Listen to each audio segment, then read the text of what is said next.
ran up a check, I might do it again. Enemies close, had me thinking they're friends. 10 toes down, I'll be free until the end. Crib outside the city, I don't feel safe in my hands. Took so many years, I'm just waiting for the wins. I'm in debt to no one but the one who took my sins. I do it for real, there's no reason to pretend. If I do it once, I do it again. Add it up, bankroll, euro, peso, add it up. I'm just doing me, everything is on me, oh you matter what. Add it up, bankroll, euro, peso, add it up. I'm just doing me, everything is on me, oh you matter what.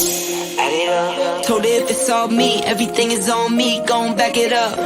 Matter what. Told you I'ma do me, why you hating on me? It's not adding up. I do roll like a Mack truck, country heart, I might cop a farm and go act up. Lot of scars, I was cold-hearted, now I'm back up. Keep it real, I do this once a month, I don't rap much. I just take the money and go stack up. What up, Savannah? Listen, this your boy Julius Campbell, and I'm coming to you live. Well, it is Friday, OAA, it is Friday, Ain't to Ain't, it is Friday, and you know what we do on Friday? We come with this platform to give you some words of encouragement, and I just want to take the time today to talk just a little bit, a word of encouragement, candid conversations from Chatham County. What's going on, y'all? Listen, I got to say what's up to Marie. She's wherever she is, but I know she's watching. What's going on with my partner, Fred? How you doing, Fred Green, filling in the gap? Julius Hall doing his thing, and of course, AB, the brainchild of what's going on of Ain't to Ain't. So what I want to do for just a minute, I want to remind you why we are here. I want to remind you of who we are. And then after I do that, I want to encourage you. Because we're in that season now where many of you have been riding and striving for a whole year, 12 months. And I want you to know that, look, you made it. You have made it. And so listen, let me just encourage you. Pull up for a minute, hit that share button, tell somebody to tune in, whether they're a returning citizen, whether they are a relative of a returning citizen, or resources for a returning citizen. Hit that share button and tell somebody to tune in, especially somebody who just gotten out of incarceration, somebody who's been struggling and striving for 12 months. That's what I want you to do today. I'm going to give you a minute just to hit that share button, hit that like button, because we want you to come in and be encouraged.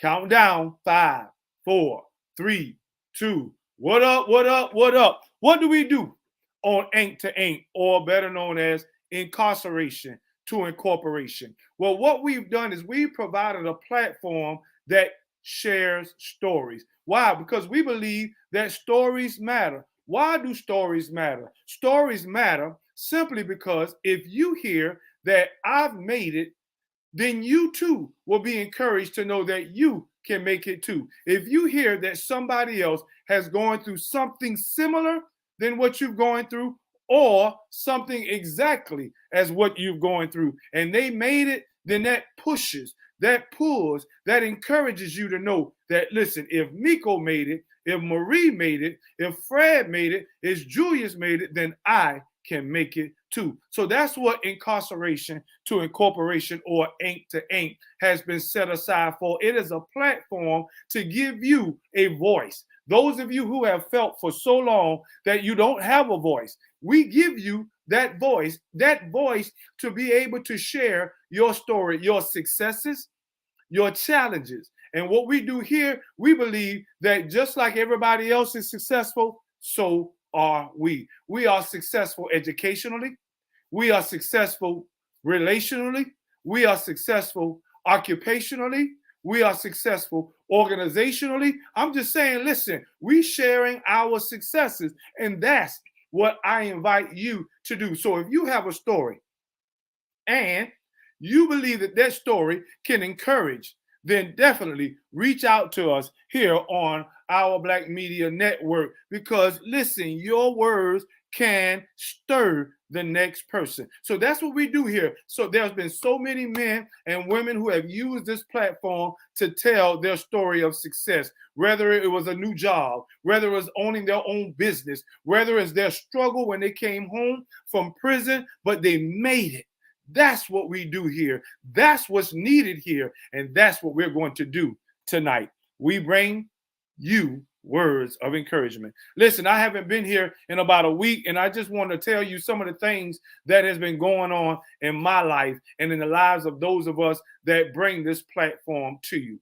What has been going on these last couple of weeks, man? I tell you, it has been a journey, but it has been a beautiful journey. For those of you who don't know, again, my name is Julius Campbell, and I was incarcerated for 26 years in our Georgia's prison system. That's right, 26 years. And what I do when I come and I share my story, I don't boast or brag, because my story has some excitement parts, but my story has some parts where I made some bad choices, some foolish mistakes, and it cost people. Not just me, it cost people. And so, therefore, I want to share this story in hopes of encouraging you, especially those of you that are still on the inside. What we do here at Ink to Ink, not only do we minister or talk to men and women in the community, but there are those that are behind bars right now that's listening to my voice, especially those that are in Jessup,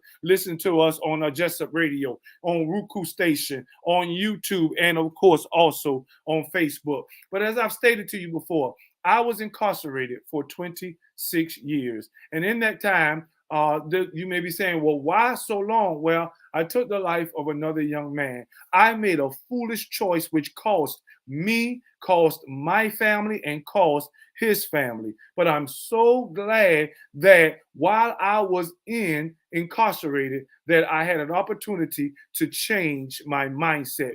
And I definitely want to say God, as a man of faith, was the one that changed my mindset. And in doing so, while I was there incarcerated, I recognized that my choices didn't just affect me. And that's what I want you to know. Those of you that are listening to me right now, remember, your choices don't just affect you, but they affect everything and everyone around you. Remember that when you are choosing to do the things that you are doing on a day-to-day basis. But again, back to incarceration. Once I was in and I recognized that I had destroyed my life and the life of those that were around me, I prayed and I said, Lord, help me.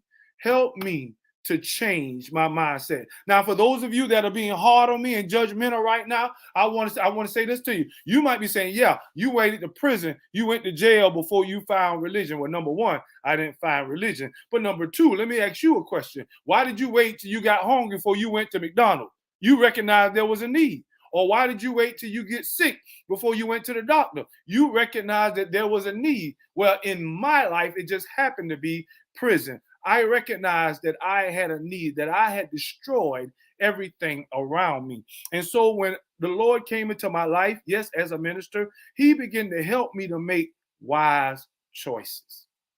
Then I recognized my choices didn't just affect me. And I began that journey of learning and growing and maturing and taking on responsibilities. I did not at one near time did I say that it was somebody else's fault. I recognized that it was me, that I made those foolish choices. And then I said, Lord, help me to change my mindset. Help me to change my perspective. And he did. And as he did, I began to get my education. As he did, I began to build up my skill sets that will make me marketable. As he did, I began to grow in my articulation and my speech. As he did, I began to carry myself as a man that I continue to be today. There was a phrase that I coined while I was incarcerated, and that phrase was progressive preparation. What does that mean, Julius? It means that I knew who I wanted to be and what I wanted to be while I was there. And so what did I do? I began to progressively prepare to be the person that I am today. How did you do that? Well, while I was there, I know I wanted to be a motivational speaker. And so I began to learn how to speak through Speechcraft, through Toastmasters. Not only that, I knew that I wanted to be a minister. So what did I do? I went through 4 years of seminary degree and I got my bachelor's and associate's degree. I progressively prepared to be the person that I am today. And thank God that I'm walking in that. But as I begin to continue to grow and to mature, doors begin to open for me. And after 26 years, yes, those doors open. For those of you that are still incarcerated, let me encourage you right now. Hold on. Don't quit. Don't give up. Hold on to hope, because when you lose hope, then you will do anything. Hold on to that hope. Not one time did I put in my mind that I was not going home. I didn't know when, but I said this to myself: I'm going to continue to prepare myself to be who I want to be, so that when the doors do come open, I'll be ready. I wouldn't be flipping and tripping and skipping and all. I was ready. And so I just wanted to encourage you. Where are you right now incarcerated? Whether it's at the beginning of your bid, the middle of your bid, or the ending, don't give up hope. Progressively prepare to be the person that you want to be. And so the doors began to open for me. Yes. And I went to the transitional center. While I was in the transitional center, I began to get myself ready for work. And as I got myself ready for work, I was working at a warehouse, and then from a warehouse to a restaurant, and then from a restaurant, I say, listen, how can I help people? I know that there are those that's coming behind me, and they're going to need resources that we heard throughout our whole bid that was readily available to us, but it wasn't. Sometimes it isn't. And so I said, what can I do to help my brothers and my sisters that's coming behind me? And so I began to start my own organization. I partnered with an organization called Offender Alumni Association, and they started out in Alabama. They came down to Savannah. We met together and we said, listen, how can we work together as a team? And so I became, along with Marie Jones, we became the program facilitator and director of OAA Savannah. We started connecting the dots for men and women who were coming out of incarceration. We started helping them to find jobs and peer-to-peer support group. And as we began to do that, I said, listen, we can do better things, bigger things. What else can we do? And so we began to move and connect and shape ourselves. And why am I telling you this? I'm telling you this because it didn't start the day that I came home. It started way when I was incarcerated. Reentry doesn't start when you hit the door. Reentry starts when you get into prison. And so as we begin to do that, the doors open, and then the opportunity came, and that opportunity came for me to speak. Remember, I told you I wanted to be a motivational speaker. And so an opportunity to be a TED Talk recipient, a platform, international platform that allows for you to share your story. And I did, and it went viral. And now I'm able to, again, continue to tell my story on multiple platforms. Again, I'm sharing this with you just to give you some background on where I am and why I can say what I have been saying. And so therefore, as I begin to share my story all over from colleges and churches and organizations, it began to stir people and encourage people. That's what you are here to do. Those of you that have forgotten why you've gotten out, those of you that have forgotten your purpose, don't forget, it's not just about you. We are here to pave the road and to build platforms for our brothers and our sisters so they don't feel like they are forgotten. No, you're not. I won't forget you. I won't forget you. We won't forget you. Here at All Things Relevant Media, here at Ain't to Ain't, here at Filling in the Gaps, here at Verbal and Visual, here at OAA Savannah. We won't forget you. Matter of fact, I ain't forgot about we need to pay some bills. So check this out. I'll be back in a few minutes. Let me pay a few bills, and I'll be back to continue the story and to encourage you. Let's move.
What up? What up? What up? I'm back. I'm back. Listen, we had to pay a few bills, but we're back. I'm Julius Campbell. Ain't to ain't, incarceration to incorporation. What are we doing tonight? We want to have candid conversation, and I want to encourage you. Yes, that's right. I want to encourage you. But in order for me to do that, I had to lay the groundwork, because you might be saying, who are you and how can you encourage me? Have you ever been through anything? Yes, I have. As I told you, 26 years of incarceration, and now I have a story to tell, just like you. So, as I said, now we're here on the outside and we're telling our story, and doors have opened for us to be able to encourage young people, system impacted adults, and system impacted youth. And that's where I am today. I am working on both sides of the fence, because if our adults are hurting, it is now also affecting our young people. So, as a life navigator, that's right, a life navigator, that is someone who comes alongside of a young person with lived experiences to help them to safely navigate the chaos of this culture. That's what I do. That is my 9 to 5, if you will. And the very same thing that I did while I was incarcerated, I'm doing it right now. And so as I begin to share my story with young people and older people, it gave me a platform of relevance and relatability. That's what you have. That's why I'm reminding you. You too can tell somebody your story, and that story will empower, that story will encourage, and that story will educate. And that's what we do in our organization. Empower, we educate. And listen, check this out. What can you share with me? That's what we're going to do starting next year in January. We are getting ready to share. We are getting ready to give you opportunity to tell other people about what you do. So we definitely want you to reach out to us so that you can tell Savannah your story. And not just to Savannah, because we operate all over. We're trying to be international. We national, but now we're trying to be international. And starting in January, we're opening that platform to you, returning citizen. We're opening that platform to you, relative of that returning citizen. We're opening that platform to you, resource provider. Why? Because there are many people that need to hear what you have to say. And it's not just me. Marie Jones, my right-hand woman, she's on the side. She too has experienced some of the things that you ladies have experienced. And she wants to give you a platform. She wants to give you an ear, a word to encourage you to know, look, she made it. 18 months. She came back home, has been reunited with her family, and is now doing the things that she desires to do so much, and that is to help support people. Not just Marie, Fred, filling in the gap, has his own nonprofit now and is working with system impacted adults and system impacted youth. And he's able to tell that story of where he came from. And he's been pushing and pulling other men and women to do the very same thing. That's success. Yes, that's what I'm talking about. That is success. But nevertheless, I want to pick up on the story because I told you I had the opportunity to do the TED Talk. When I finished doing the TED Talk, that catapulted me into areas where I was able to start a mentoring program called verbal and visual intervention. Why is that so important? Well, because if you are like me, you are looking around and you see the danger that our young people are in. You see the chaos of the culture that we are living in right now.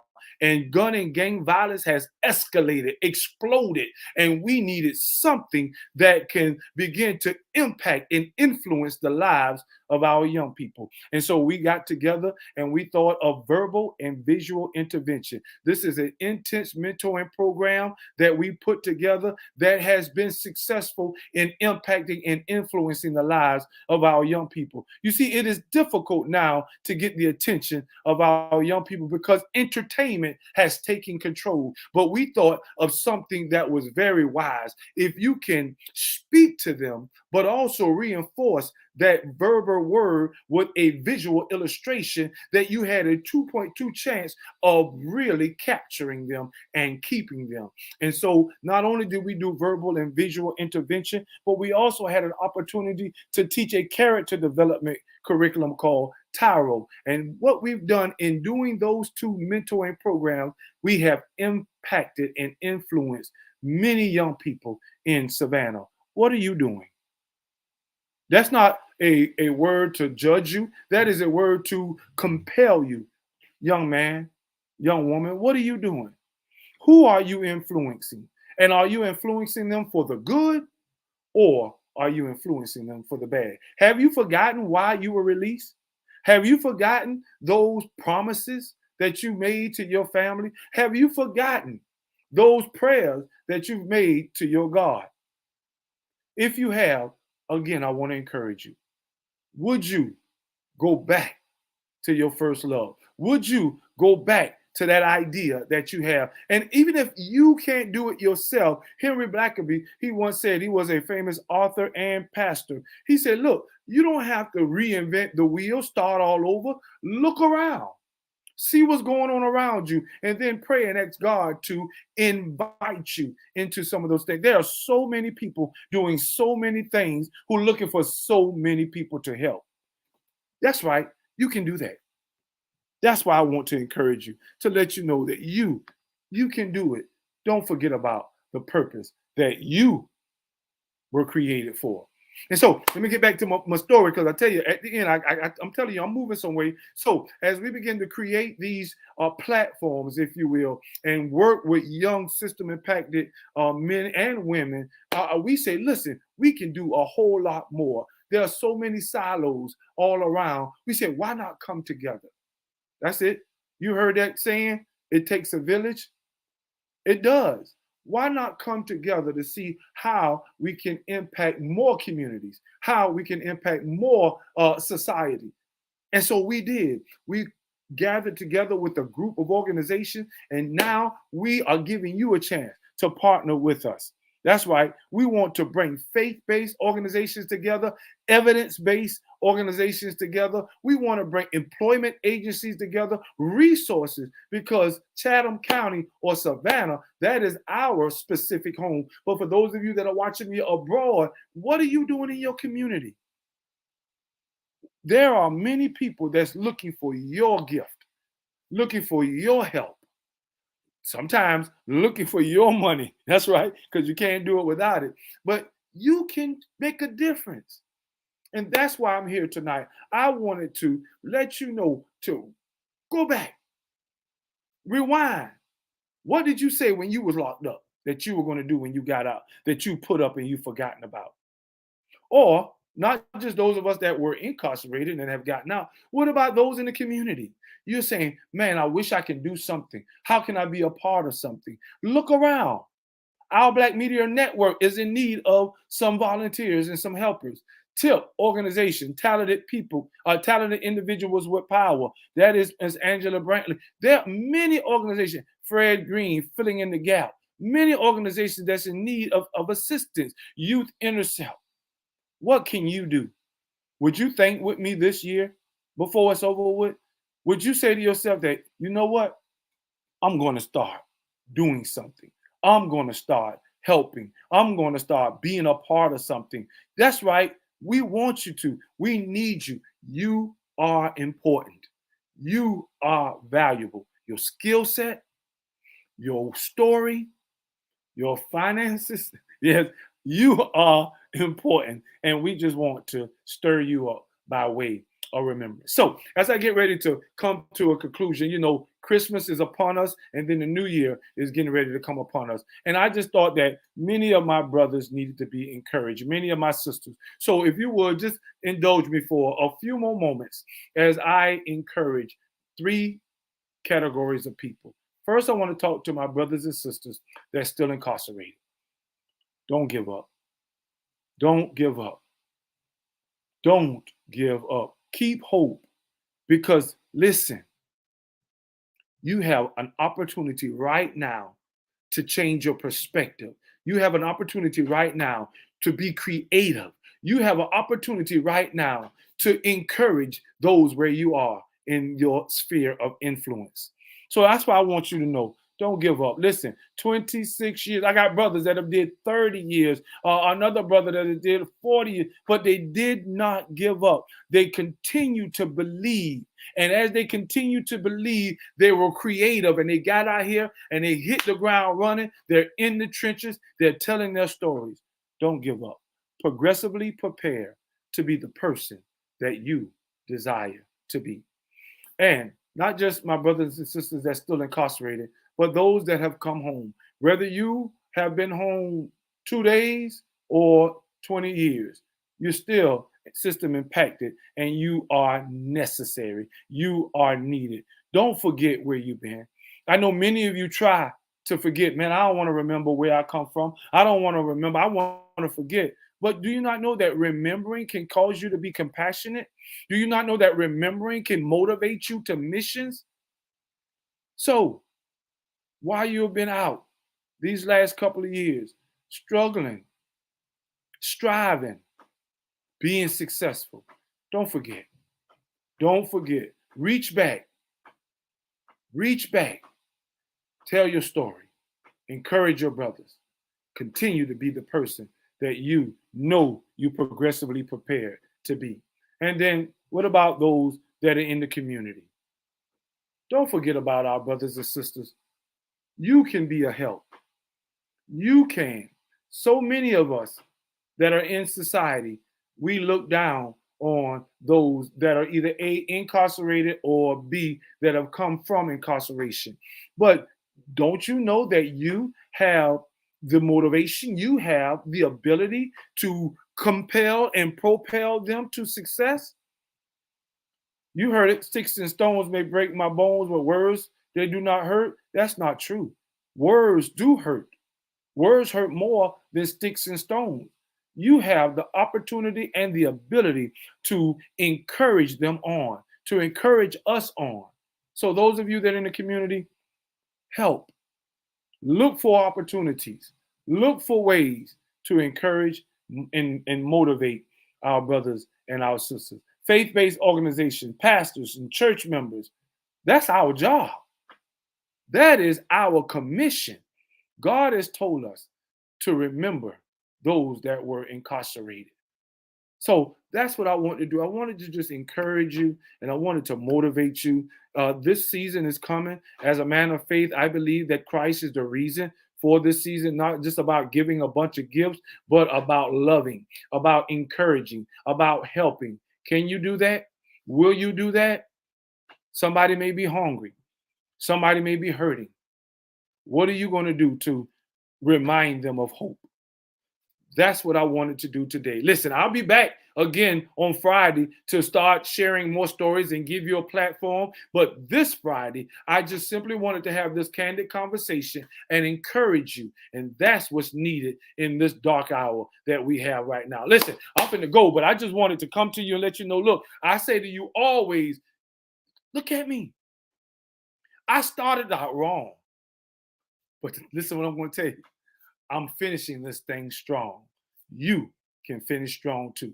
Listen, this is Friday. This is Julius. We get ready to get out of here. Listen, Maria, I'll see you next Friday. Fred, Julius, I'll see y'all next Friday. But I just wanted to come to our audience and encourage them. This is the season, and you now have a reason to be a beacon of hope.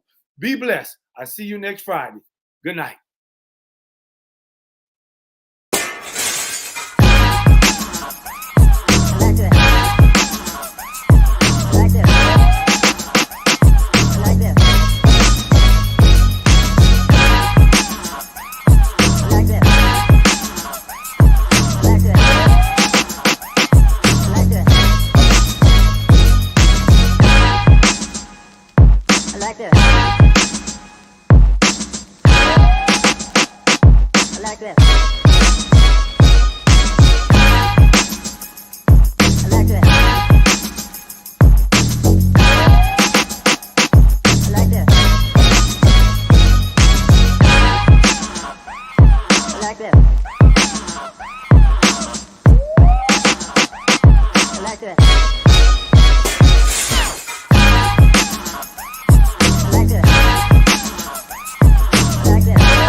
Incorporation.